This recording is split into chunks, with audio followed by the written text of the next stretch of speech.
Bismillahirrahmanirrahim. Alhamdulillahi rabbil alamin.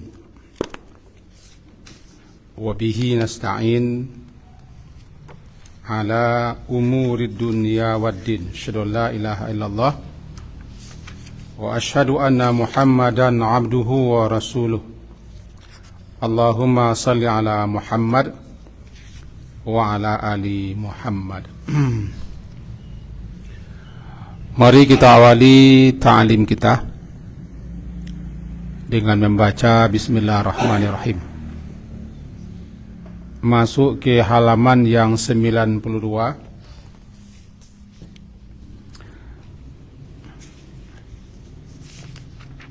Babnya bab 198. Istihbab al-ittija' ba'da rak'atail fajri.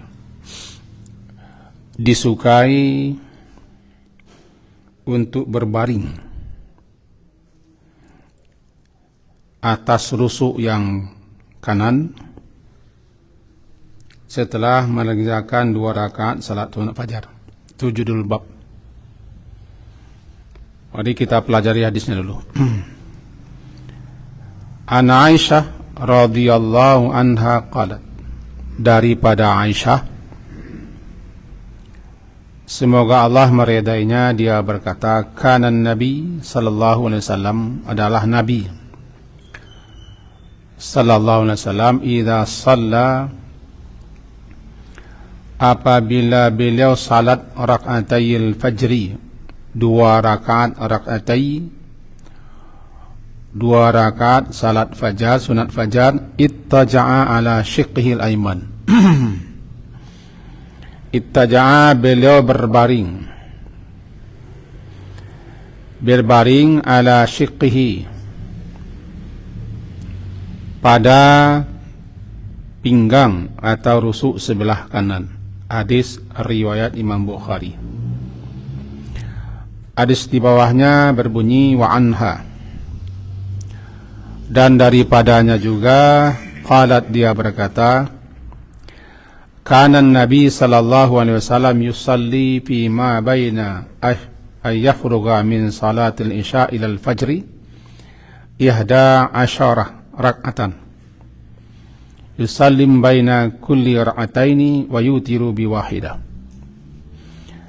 Masih kata Aisyah, istri beliau radhiyallahu anha, Nabi sallallahu alaihi wasallam yusalli, beliau salat, fima baina, beliau salat antara ayyafruga min salatil isya, setelah selesai salat isya sampai pelaksanaan salat fajar, salat subuh, 11, beliau salat 11 rakaat. Yusallim, beliau mengucapkan salam, baina kulli rak'ataini, setiap dua rakaat, wa yutiru bi wahidatin, dan beliau berwitir 1 rakaat. Fa idza sakata al muadzin, maka apabila telah selesai muazin mengumandangkan azan salat fajar, salat subuh, wa tabayyana lahul fajru, dan telah nampak menyingsing fajar, wa ja'ahul muazin, dan lalu datanglah muazin, qama, beliau berdiri, wa raka'a rak'atain, lalu salat 2 rakaat khafifatain, 2 rakaat yang ringan keduanya, thumma taja'a, kemudian beliau berbaring di atas rusuknya yang kanan, hatta, hingga ya'tiyahul muadzin, hingga datang kepada beliau muadzin untuk memberitahu iqamat akan dikumandangkan. Demikian kira-kira terjemah. Mari kita pahami yang pertama dulu.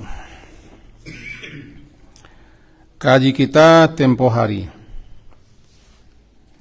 meringankan pelaksanaan salat sunat fajar, lebih-lebih kalau waktunya kepepet atau tidak sempat melamakan salatnya. Dan memang tidak perlu lama-lama, karena ayat dibaca pun adalah Qul ya ayyuhal kafirun dan Qul huwallahu ahad, dan ini sering dibaca. Ini tidak akan lama kalau sunnahnya boleh itu baca. Atau paling yang panjang sedikit surah Al-Baqarah ayat 136 yang telah kita jelaskan dalam pertemuan yang lalu, yaitu qulu amanna billahi wa ma unzila dan seterusnya. Jadi memang tidak lama. Kalau ada orang lama-lama salat sunat fajar, barangkali ada ayat lain yang dibacanya. Salahkah dia membaca di luar ayat yang dibaca oleh Rasulullah? Tidak salah. Cuma yang sebaik-baiknya tentu mengikuti Rasulullah saja. Salat beliau ringan, tidak panjang, tidak lama, sekedar Qul ya ayyuhal kafirun dan Qul huwallahu ahad, itu rata-rata. Nah, sekarang masuk kepada yang baru. Yang pertama dulu, beliau sallallahu alaihi wasallam itu salat sunat kan di rumah. Bahkan dalam hadis yang terkenal, afdalu salatil mar'i fi baiti, seutama-utama salat seseorang di rumahnya, illal maktubah, kecuali salat yang wajib, baru di masjid. Beliau salat sunat fajar di rumah, dan memang kamar beliau berdampingan dengan masjid. Bagi yang sudah sampai ke Madinah, itu kalau kita menghadap ke arah kiblat, kamar beliau, kubur beliau sekarang di sebelah kiri. Ketika kita menghadap kiblat, kalau kita masuk ke Raudhah, pas dinding itulah pembatas kamar beliau dengan Raudhah. Jadi kalau beliau keluar, berarti keluar ke masjid. Kalau beliau masuk, berarti masuk kamar. Nah, beliau salat di kamar. Baru beliau keluar setelah diberitahu bahwa salat akan dikumandangkan, iqamat salat akan dikumandangkan. Nah, di rumah itulah beliau salat sunat 2 rakaat fajar, dengan catatan seperti yang kita sampaikan kemarin, tentu saja bagi orang yang dake rumahnya daripada masjid. Tapi kalau menjadikannya salat di rumah itu terlambat pula ikut salat jamaah atau mengikuti takbiratul ihram, maka bahasa orang awaknya mendingan di surau sen, di musala, di masjid sajalah salat, daripada mengejar yang sunnah. Tinggal sesuatu yang lebih dikuatkan. Kenapa? Karena mengikuti takbiratul ihram imam lebih utama, bahkan lebih utama daripada menyelesaikan salat sunat.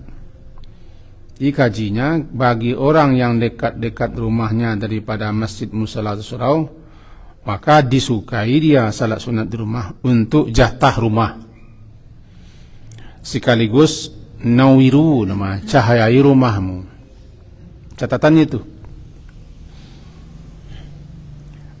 Dan yang berikutnya, kalaupun di masjid itu, di musala itu memang ada jarak tenggang waktu yang diberi untuk bisa kita salat di rumah, sebab diperkirakan berjalan ke masjid pula tuh. Nah, Rasulullah rumah beliau di samping. Setelah beliau salat sunat fajar, lalu beliau berbaring. Nah, ini dia, berbaring di atas rusuk atau lambung kanannya. Berdasarkan hadis ini, ulama memahami disyariatkan untuk berbaring di atas lambung atau rusuk yang kanan, tapi tidak tidur. Berbaring, bukan tidur. Malah ada yang mengatakan wajib, tapi pendapat ini tolak. Yang paling kuat adalah sunnah atau disukai.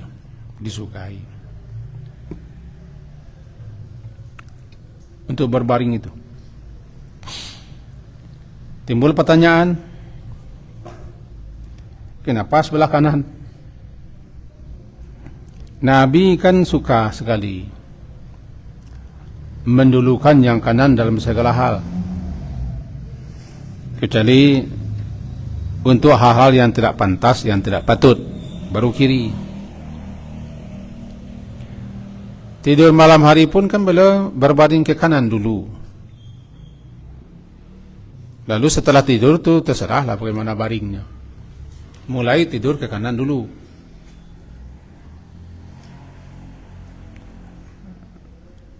Ketika sakit akan meninggal pun disukai orang sakit rusuk kanannya ke arah kiblat.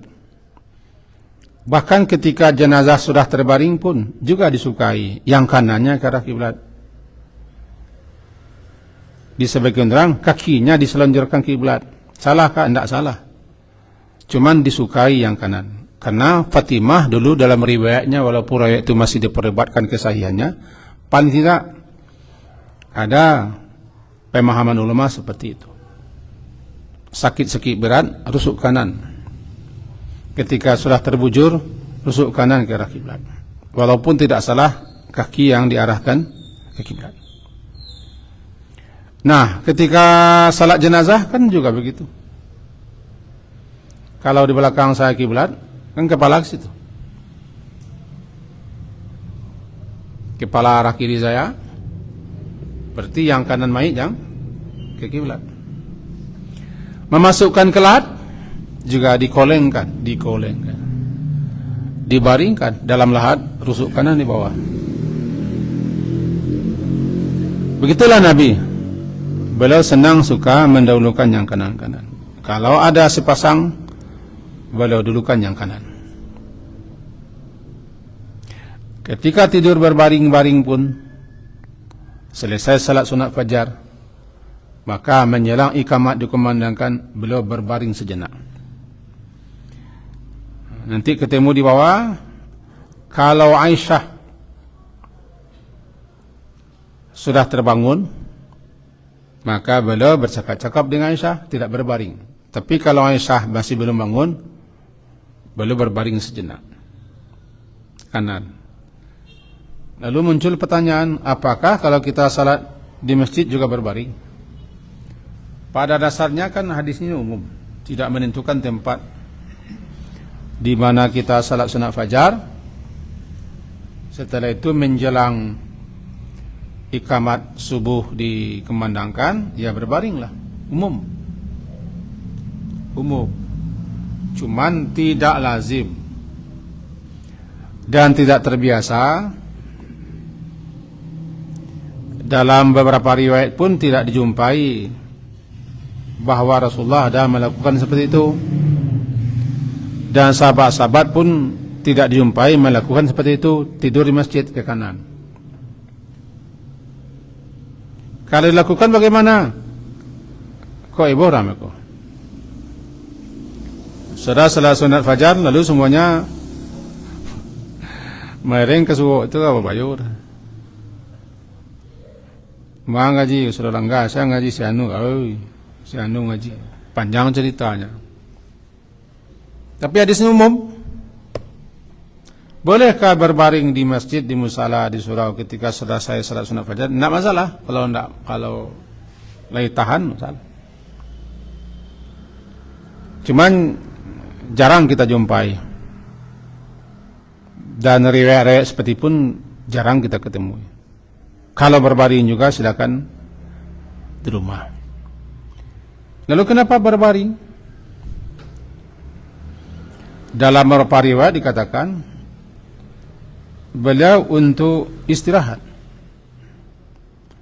Setelah salat malam panjang yang tidak bisa kita tiru, beliau salat malam sampai bengkak sepasang kaki, maka beliau akhiri salat malam dengan witir, kemudian istirahat sejenak, masuk subuh beliau salat sunat, lalu berbaring sedikit supaya fresh lagi tenaga. Di mana? Di kamar.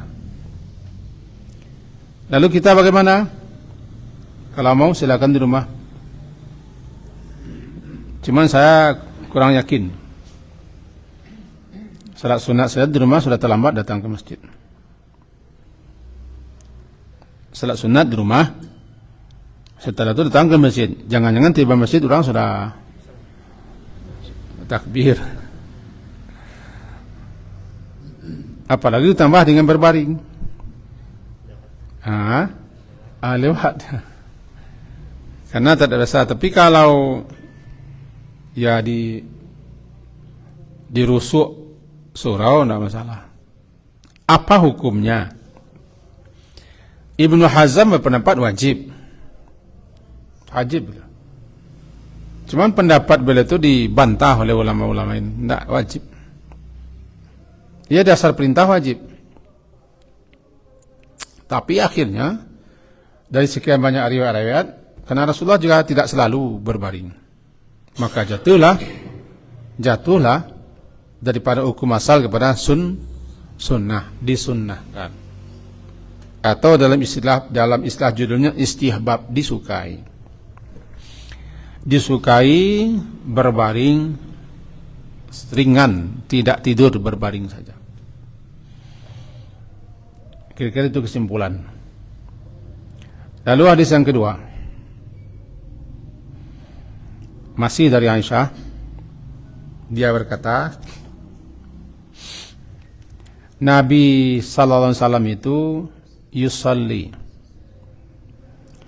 beliau salat fima baina, pada antara ayyafruga, beliau telah selesai daripada salat Isya sampai datang waktu subuh. Jadi semenjak setelah Isya sampai masuk subuh, beliau salat 11 rakaat. Ini salah satu dalil yang dipakai, yang dipergunakan salat beliau di bulan Ramadan atau di luar Ramadan 11. Ini salah satunya. Kita tidak akan masuk ke wilayah perdebatan itu. Tidak akan selesai di kita. Imam-imam besar pun, masing-masing beliau, para imam fikih, imam mazhab pun berbeda-beda. Jadi tidak usah. Lalu kita kambang kaji beda-beda itu. Sampai kita perdebatkan pula, siapa batua, siapa salah. Kerajaan salah selama kau mengawak. Awak salat Ramadan bara biasanya. Alan suan salah. Kalau kita ingin banyak-banyak lah. Kalau kita ingin sebalih lah. Kalau kita tidak ingin salat, tidak masalah. Awak rugi. Sebab nak selesai tak? Sepanjang tahun itu saja. Baik di media sosial, di YouTube, mengecekkan jumlah sekian, ustaz-ustaz yang terkait itu saya diposting terus. Kan tidak? Yang mempertahankan jumlahnya sekian, itu loh. Jadi tidak usai-usai. Kenapa tidak usai-usai? Ya, karena itu je dikaji, itu tidak usai-usai. Cuma tidak kaji itu, tidak usai. Jadi kaji itu usai itu. Ya antara salat malam 11 sekian dengan 20 lebih, ya biar saja begitu. Apalagi orang merujuk, misalnya Rambah tu, di Madinah baru, panjang kajinya. Kesudahnya, tapi Rabolo, orang wak, di Bisenter baru, tu sudah. Jadi beliau salat malam hari, baina itu kan antara selesai, yafruga itu kan al-faraq selesai, dari salat Isya, sampai di luar salat sunat ba'da Isya. Jangan masukkan bola. Di luar salat sunat rawatib ba'diyah setelah Isya. Dan di luar salat sunat ringan pembuka. Bagi yang ingin lengkap salatnya 11, maka disukai dia membuka salat malam itu dengan rak'ataini khafifataini, 2 rakaat yang ringan. Ringannya berapa? Ya enteng saja. Di luar itu. Ini 11 di luar salat sunat setelah Isya dan di luar salat 2 rakaat pembuka. Beliau lakukan 11 rakaat, yahda asyarah rakaat, di mana beliau mengucapkan salam setiap 2 rakaat. Kalau begitu jumlahnya 10. 2, 2, 2, 2, 2, 10. 5 kali salam. Tambah 1. Yang 1 itu witir.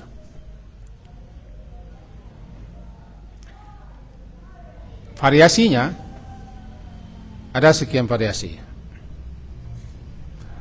Boleh juga 2-nya 4 kali, itu 3. Sebagaimana boleh juga kurang daripada itu. Yang penting ada genap, ada witir. Bahkan dikatakan boleh juga ganjil saja semuanya, yang penting 11. Pelaksanaannya tidak ditentukan. Bagi yang khawatir tidak akan bangun malam setelah Isya,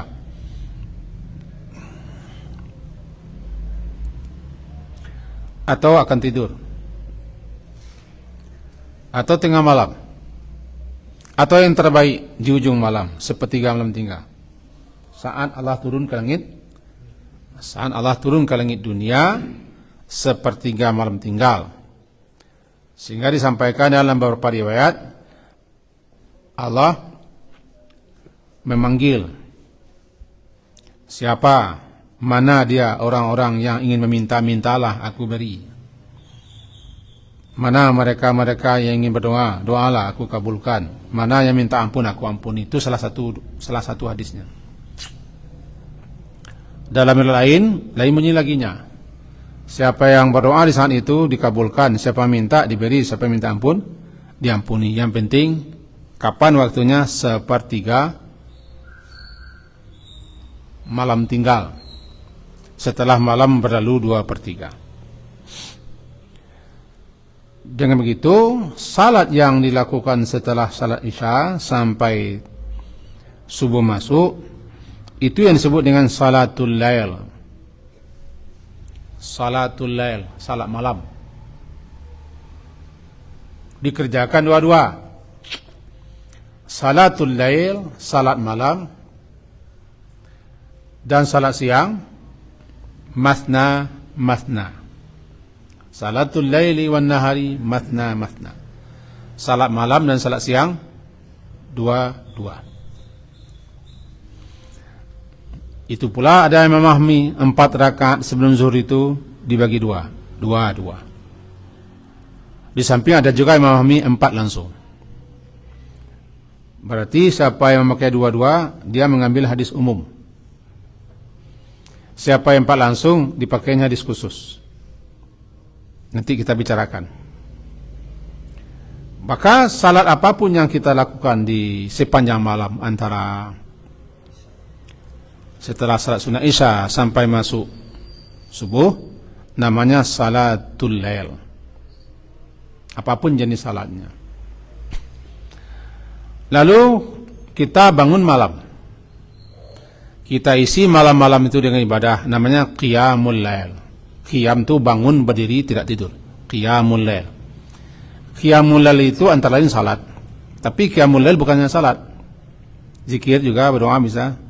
Bahkan kita yang para guru boleh membaca. Saya begitu.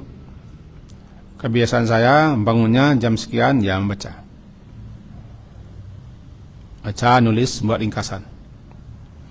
Apapun kegiatan yang diisi malam hari itu, apabila kita bangun untuk beribadah kepada Allah, mendekatkan diri kepada Allah, berzikir, berbuatan, namanya qiyamul lail. Kalau salatul lail hanya salat. Kalau qiyamul lail lebih umum sifatnya. Jika itu dilakukan setelah bangun malam, tahajud. Kalau tidur tersentak malam, tahajud. Karena tahajud itu maknanya bangun malam. Makna tahajud, hujud, bangun malam. Apapun tujuan bangun malam namanya tahajud. Tahajud, bangun malam. Kadang-kadang kita bangun malam itu melon songkok, namanya tahajud melon songkok.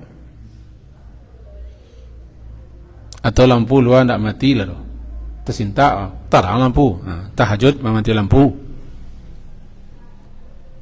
Lalu salat yang dilaksanakan setelah bangun malam itu bernama salat tahajud. Lama-lama salatnya terbuang, tinggal tahajud. Dan lama-lama bangun malam itu disebut saja dengan salat malam itu, lama-lama disebut saja dengan tahajud. Padahal tahajud itu bangun malam. Cuma saking populernya salat sehabis tidur itu namanya salat tahajud, dibuang saja salatnya tinggal tahajud. Balu tu, ya mantu salah. Mantu salah, nampak populer kita baca. Tahajud. Salat malam dibagi dua. Genap witir. Genap witir. Dan kedua-duanya digabung oleh Nabi. Dalam hadis riwayat Bukhari, beliau salat 11 rakaat baik dalam Ramadan ataupun di luar Ramadan. 11 rakaat 4-4-3. Itu yang dipakai oleh beliau-beliau yang salat tarawihnya 4-4-3. Dan itu boleh khusus di bulan Ramadan, boleh. Bukan saya yang memfatwakan, ulama-ulama besar memfatwakan. Dibolehkan salat di bulan Ramadan itu 4-4-3, 2-2, 2-2, 2-3 atau 2-1, boleh. Ya janganlah kita jangan salah kepanjang. Saya juga baca, tidak betul surah tarawihnya. Boleh. Saya pernah membikinkan tulisannya dulu, merujuk kepada fatwa-fatwa ulama berdasarkan hadis-hadis. Yang kesimpulan akhirnya, ya boleh. Jangan mentang-mentang kita begini, itu langsung saja rubah. Orang biasanya sekian, langsung saja kita rubah sekali. Saya katakan alamu, tidak setiap yang baru datang, lalu yang lama tentu salah. Bilang kemarin saya contohkan, turun ke bawah itu ada yang tangan dulu, ada yang dua lutut. Itu kan segi pandang ulama berbeda-beda. Dulu bersikeras-keras orang menyatakan dua tangan dulu. Ini dari. Kemarin bertukar lagi. Karena datang fatwa baru daripada Syekh Arab Saudi mengatakan lutut dulu. Sekarang orang itu bertukar lagi. Dulu asal muasalnya, saya tahu asal muasalnya dulu lutut dia ke bawah dulu, baru dua tangan. Tiba kaji baru, ustaz baru langsung merubah, tinggal dua tangan.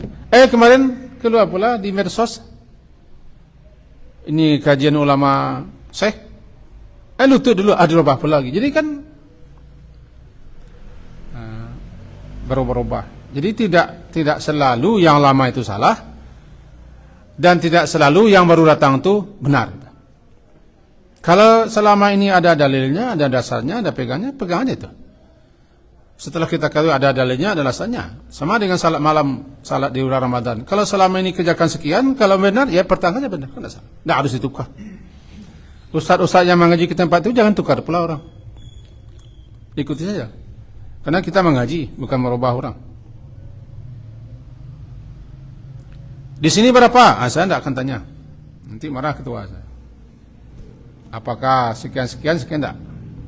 Yang penting, bukan berarti yang lama itu salah setelah yang baru. Dan bukan berarti yang baru itu benar. Lalu yang lama dibuang. Tidak. Nah, banyak terjadi seperti itu. Dalam salat saja banyak seperti itu. Nah, disitulah diminta kita kepahaman kita. Kepahaman kita, disenting ilmu atau pengetahuan kita, dan keluasan pandangan kita. Sehingga kita tidak serta-merta yang ini langsung salah, ini langsung benar. Kalau ulama-ulama besar itu biasa saja beliau-beliau itu menjelaskan sisi pandang. Nah, kita tidak boleh pula menyalahkan ulama. Kita siapa? Nah, kita balik lagi ke sini. Jadi beliau salat di malam hari dibagi dua, genap dan witir. Witir salah satu salat yang tidak pernah beliau tinggalkan, sunat. Ada 3 salat yang tidak pernah beliau tinggalkan dalam riwayat. Salat sunat, salat malam, salat witir, dan salat subhan fajar. 3 ini dalam keadaan apapun, kapan dan dimanapun beliau, yang 3 ini tidak boleh tinggalkan. Sementara salat sunat rawatib dalam perjalanan beliau tinggalkan. Salat rawatib itu benar-benar, kecuali salat sunat mutlak. Beliau dalam perjalanan salat, tapi bukan rawatib, salat sunat mutlak. Cuma yang 3 ini tidak beliau tinggalkan. Salat malam, witir, dan salat sunat fajar.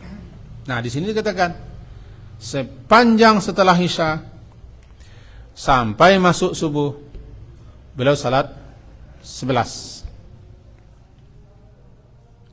Boleh kalau lebih, kerajaan sebalik dulu. Kan sebalik saya nak kerajaan adalah bila kandaan. Kerajaan sebalik dulu. Kalau menurut hadis itu dan sedang kita baca kini, hadis riwayat Imam Muslim kan? Hadis riwayat Imam Muslim. Ya, nomor 8 namanya disebutkan di situ bahwa beliau 22 sampai 10. 1 witir. Boleh cara lain, boleh. Salam setiap sesudah rakaat. Adakah setiap 2 rakaat itu bacaan-bacaan khusus? Nampaknya tidak diketemukan atau belum dijumpai ada riwayat khusus antara dua-dua itu beliau berzikir atau membaca bacaan lain. Tidak diketemukan. Cuman di orang-orang kita ketika salat bulan Ramadan kadang-kadang diselangi dengan zikir-zikir. Ada pula bukunya. Bukunya dulu di luarnya gambar orang angkat tangan dan rukuk. Tidak salah, buku tuntunan salat lengkap karangan Muhammad Rifai, tidak salah. Itu populer dulu. Gambar orang takbiyah dan rukuk sujud. Nah, disitulah ketemu macam-macam bacaan-bacaan yang dibaca di sela-sela salat tarawih. Bagi orang yang memang itu pegangannya, itu yang dibaca sesuk duduk kala, maka payah merubahnya. Lazim itu dibacanya. Situ pula ketemu doa-doa setelah salat itu. Ilahi Rabbana segala macam. Nah, jadi tidak dijumpai, tidak diketemukan adanya bacaan-bacaan khusus. Kalau begitu, apa tidak boleh kita berdoa? Ya boleh, kan tidak ada larangan. Cuman menspesialkan, mengkhususkan tidak ada. Kalau ingin berdoa, ingin berzikir, silakan saja antara 2 rakaat. Kemudian faida sakatal muazzin min salatil fajr. Faida, maka apabila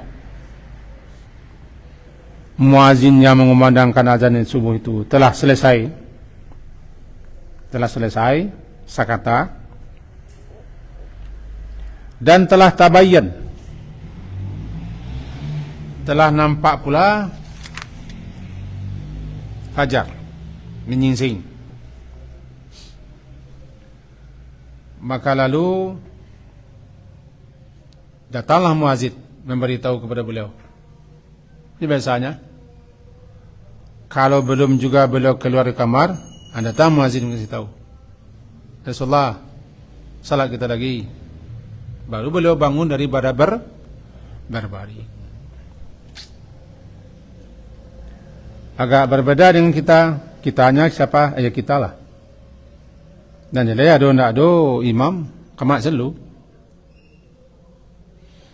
Ada imam kamat dulu. Kalau selesai kamat, jadi imam dulu. So imam.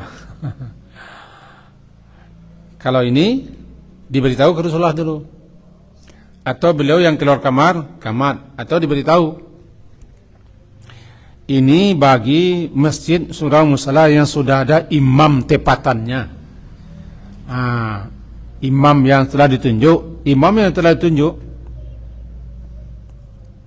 dia yang menentukan kapan mulai iqamat. Kalau terlambat datang sedikit, tunggu dulu, jangan langsung iqamat. Itu adabnya. Adab kok agak kurang doa. Terlambat sedikit itu langsung iqamat. Lalu orang belakang saya maju ke muka itu merampas hak imam. Kadang dia terlambat sedikit biasa, tunggulah. Ini kita suku kudeta namanya. Kudeta.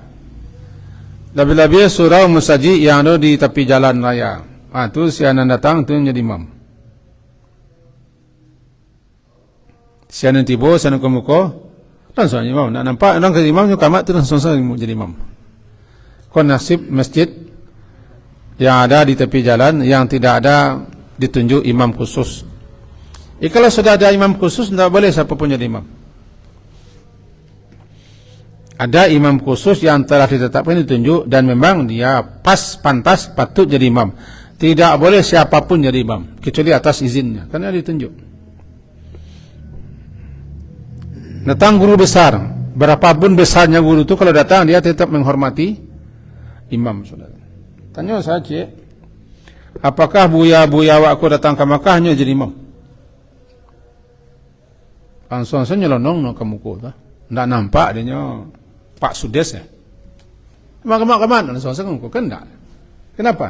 Kita orang datang, kita orang berkunjung, maka imam orang sudah ada. Atau kita di tempat orang, tidak boleh kita tampil, tidak boleh. Itu jelas.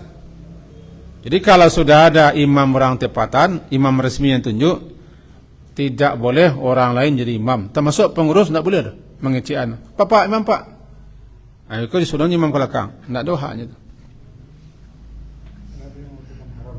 Nah, ya takut ya haram. Takut haram. Tapi kan, ya itu tu. Dia saking marahnya orang kau mikir, sabotasinya kan, kudeta. Anang kamu kok tak sia-sia sen. Pengurus kalau sudah tunjuk imam, tidak boleh pengurus orang lain. Itu karena, ya betul turunnya. Udah pecat imam kau, suruh orang itu jadi imam. Engkau yang pecat berdasarkan hasil pemilihan curang, pecat engkau. Sebab imam yang, makanya memilih imam itu sudah jelas kriterianya nih. Sudah patut, sudah pantas, jadi tidak boleh diganti. Sebab imam itu diangkat tidak berdasarkan pemilu, berdasarkan alimnya, akraknya. Maka saya semenjak dikasih peringatan keras itu tidak mau jadi imam lagi. Di samping memang kapasitas saya tidak bisa jadi imam, bacaan saya kerencong meong juga, tidak boleh. Jangan tunjuk-tunjuk saya jadi imam. Ya, saya tidak mau jadi imam. Dina, kembali kita yang jadi sampai masuk fajar, datang muazin memberitahu beliau agak di luar. Rasulullah itu bahasanya salat lewat Rasulullah, baru beliau keluar. Keluar baru iqamat. Maka mestinya imam tepat itu ada di masjid, apakah di kamar atau dalam masjid. Nanti tiba waktunya orang tinggal iqamat. Tapi kalau menyuruh tunggu dulu, harus patuh si muazin. Lah bunyi yo bunyi juga. Aku cakap imam tunggu sebentar, taati, sebabnya sopir. Aku kemak lu. Kamak je no. No. Lah pun namanya. Bangkang kepada imamnya. Andaikan imamnya mengatakan tunggu dulu salat, tunggu ikamat dulu, kalau azan tak boleh cuma dah. Sebab azan tu hak muazin. Azan tugas muazin, tidak boleh imam melarang. Tapi kalau ikamat, memang imam yang menentukan pada asal. Kalau bunyi itu itu ketentuan. Nah, boleh kita tambah ketika lagi tu sangin lah, sangin. Kalau setiap ketua, dah.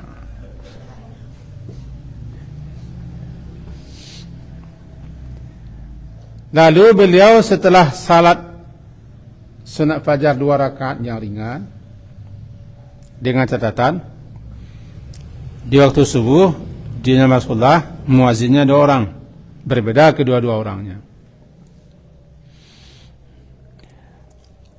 Yang pertama Bilal, azan ketika subuh belum masuk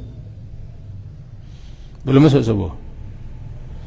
Sifatnya azan pemberitahuan dan membangunkan orang, sekaligus menyuruh orang yang akan puasa sahur dan menyuruh orang salat malam untuk berhenti. Itu isyaratnya begitu, isyarat saja. Lalu kemudian untuk subuh, di zaman Rasulullah salah satunya yang muazzinnya Ibnu Umi Maktum buta. Jadi memang berbeda. Sehingga zaman dulu itu orang tahu kalau Bilal azan belum masuk subuh lagi. Tapi kalau Ibnu Maktum azan sudah masuk subuh. Jadi azan pertama beliau masih di kamar. Lalu azan kedua, kemudian beliau salat sunat fajar, lalu berbaring. Setelah itu tidak lama kemudian berbaring, datang muazin memberitahu apakah ikamat sudah akan dikumandangkan. Kalau beliau sudah mengatakan iya atau keluar, baru muazzinnya ikamat. Nah, itu kaji. Lain ragu. Kalau tidak, berarti selesai kaji.